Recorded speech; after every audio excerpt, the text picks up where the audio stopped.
जय हिंद दोस्तों, बिहार की आवाज में आपका स्वागत है। मैं कुंदन किशोर। कांग्रेस की पलायन रोको यात्रा रोजगार दो। अभी हम बाढ़ के एनएस कॉलेज मैदान के ठीक सामने है, जहां समझ सकते हैं सैकड़ों की संख्या में कांग्रेस कार्यकर्ता जो है सत्येंद्र बहादुर पूर्व विधानसभा प्रत्याशी के नेतृत्व में यहां से जो आज 24वां दिन है बिहार में कांग्रेस का पलायन यात्रा यह प्रारंभ हो चुका। देख सकते हैं आप किस तरह से बड़ी संख्या में लोग जो हैं यहाँ मौजूद हैं और कहीं कहीं लोगों के बीच में यह मैसेज देना है बेरोजगारी को लेकर। जो राहुल गांधी कन्हैया, आपने देखा कि किस तरह से कल बेगूसराय में 23वां दिन था और आज 24वां दिन बाढ़ विधानसभा में विभिन्न स्थानों पर इसी तरह से पलायन यात्रा जो है बाढ़ एनएस कॉलेज मैदान से प्रारंभ हुआ है और यह यात्रा जो है अठमल गोला तक जाएगा। बाढ़ में पलायन रोको यात्रा जो देखने को मिला, सर किस रूप में देख रहे हैं? देखिए, यह यात्रा बाढ़ की धरती पर एक संकल्प के रूप में हम इसको देख रहे हैं, पलायन रोको रोजगार दो यात्रा को। क्योंकि यह यात्रा बिल्कुल, ये जो मुद्दा है ये बिल्कुल ज़मीन से जुड़ा हुआ है और मतलब हर उस नौजवान का मांग है जो आज घर से बिछड़ के दूसरे प्रदेशों में पलायन होकर काम करने को मजबूर है, विवश है। अपने से लोग बिछड़ के बाहर काम कर रहा है अपने जीवन यापन को करने के लिए। तो ये बहुत ही मार्मिक मुद्दा है। कांग्रेस पार्टी ने जो ये मितियारवा से जो मोतिहारी से जो शुरू करके आज बाढ़ पहुंची है। कल आप देखे होंगे बेगूसराय में राहुल गांधी जी भी वहाँ पहुँचे थे। एक बहुत बड़ा भीड़ के रूप में वहाँ पर लोगों ने उनका स्वागत किया और कहीं ना कहीं ये बात हर व्यक्ति के, हर परिवार के दिमाग में है कि बिना रोजगार के घर चलेगा कैसे।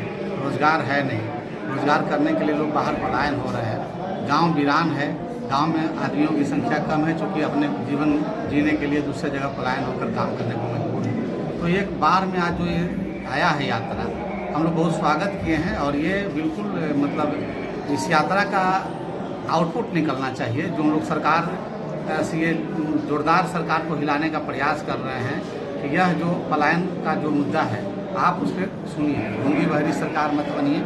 अगर आप पलायन को रोकेंगे नहीं तो हमारे भाई जो बेरोजगार भाई हैं वो बाहर जाके काम कर रहे हैं, रोजगार सृजन नहीं कीजिएगा। रोजगार जब मुहैया नहीं होगा, रोजगार सृजन नहीं कीजिएगा तो रोजगार मिलेगा कहाँ से? रोजगार अगर सृजन करते हैं, नौकरी का बहाली निकलता है, देखते होंगे कि उसमें धांधली का उजागर हो जाता है।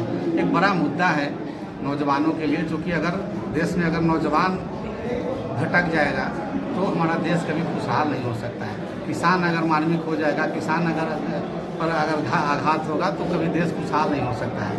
महिला को अगर सम्मान नहीं दिया जाएगा, महिला के सम्मान में कहीं कटौती होगा तो हमारा देश खुशहाल नहीं हो सकता है। इन सब बातों है, ये सब बातों को रख कर हम लोग ने जो यात्रा निकाला है, इसका संदेश आम आदमी का आवाज़ बनने का प्रयास कांग्रेस पार्टी कर रही है। और जो सरकार है, सरकार कहीं न कहीं अपने दायित्वों से मुख मोड़े हुए है और सरकार ऐसे ही सरकार को फेलुअर बोलते हैं। क्योंकि न इस प्रदेश में आम लोग खुश हैं, न किसान खुश हैं, न नौजवान खुश हैं। बेरोजगारी चरम पर है, शिक्षा का व्यवस्था सेमेस्टर सब लेट है, सड़कें बन रही हैं, पुल बन रहा है, लेकिन पुल उससे ज़्यादा टूट भी रहा है, पुल गिर भी रहा है। तो निर्माण हो रहा है, निर्माण का में कितना पुख्ता निर्माण हो रहा है, ये सब बहुत बड़ी बड़ी बातें बिहार के अंदर में है। इन सब को बातों को लेकर आने वाला जो 4-5 महीने के बाद जो चुनाव है, हमको लगता है कि लोग जागरूक हैं और लोग इस दंश को दूर भगाने के लिए कहीं ना कहीं सरकार का बदलाव लोग करेंगे ही। और कांग्रेस पार्टी दृढ़ संकल्पित है, महागठबंधन दृढ़ संकल्पित है कि हम सरकार में आएंगे तो हम रोजगार भी सृजन करेंगे, पलायन भी रोकेंगे, महिलाओं का सम्मान भी बढ़ाएंगे और किसान भी खुशहाल होंगे। आप देखते होंगे कि किसान भाइयों को किसानी के लिए खाद का किल्लत हो जाता है। आप जाइए ब्लॉक के अंदर में, अंचल के अंदर में, सारे जगह पर कहीं भी काम स्मूथली नहीं हो रहा है, सब जगह मतलब घूसखोरी का माहौल बन गया है। लोग ये समझ चुके हैं कि भाई हम जाएंगे तुम्हारा सीधा सीधे काम, कोई ना कोई बहाने उनको टरका दिया जाता है। लोग जो बीच के लोग हैं उनसे मिल के काम कराना पड़ता है। मतलब बद से बदतर स्थिति होते जा रहा है। उसमें सबसे इम्पोर्टेंट है कि जो हमारे बेरोजगार भाई हैं, जो दूसरे जगह पलायन हो रहे हैं, जो नौकरी की तैयारी कर रहे हैं और इतना मेहनत करने के बाद उसको अग्निवीर ऐसा दंड झेलना पड़ता है, इतनी तैयारी करने के बाद बीपीएससी का जो घोटाला होता है वैसा दंड झेलना पड़ता है, तो हमको लगता है कहीं ना कहीं फेलुअर है सरकार। अगर रोजगार सृजन करे तो फिर लोग बाहर क्यों जाएगा? अगर नौकरी आप यहाँ देंगे तो लोग बाहर क्यों जाएगा? यहाँ नौकरी तब होगा जब आप इंडस्ट्री सेटअप करेंगे, जब लोग आप में विश्वास करके यहाँ बिहार आएंगे।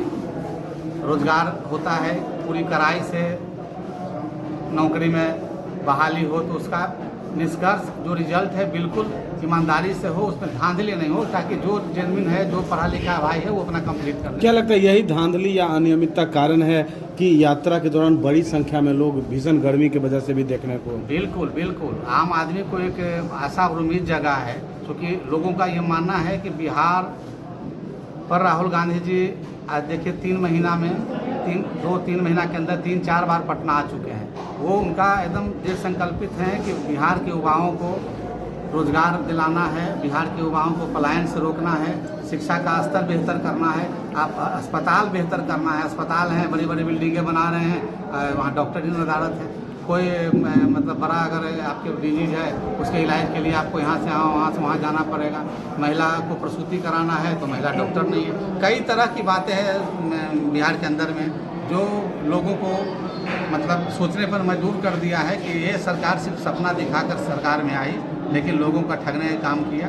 कांग्रेस पार्टी महागठबंधन की सरकार बनेगी, उन तमाम चीज़ों को दूर करेगी जो आम आदमी के लिए बाधक है। आम आदमी की खुशहाली के लिए हर कदम पर खड़ा रहेंगे सरकार, और मतलब सब लोग खुशहाल होंगे। आने वाले जो सरकार का बदलाव होगा, महागठबंधन का जब सरकार बनेगा तो पूरा का पूरा अक्षरशः हम लोग पूरा उतरेंगे। जहाँ जहाँ हमारी सरकार बनी है सब जगह बोलते जो बोले हैं राहुल गांधी जी वो तुरंत पूरा किया है उस सरकारों ने। यहाँ भी बनेगा, तुरंत सब चीज़ बहाल हो जाएगा। अच्छा सर, ये यात्रा कांग्रेस की थी या सत्येंद्र बहादुर जी की यात्रा थी? नहीं, क्योंकि जयकारे आपके लगातार लग रहे थे। ये यात्रा यहाँ तो मान लें कांग्रेस पार्टी के हम लोग वर्कर हैं तो कार्यकर्ताओं ने लगा दिया। ये यात्रा youth Congress, NSY Congress party main मुद्दा को उठा के चल रही है। ये यात्रा चलते भी रहेगी, ये नहीं है कि यात्रा रुकेगी। अभी 24 दिन से यात्रा जो चल रही है ये आगे भी चलेगी। अच्छा, स्थानीय जिलाध्यक्ष आपके पार्टी के तथा कई नेता नजर नहीं आए सर इस दौरान?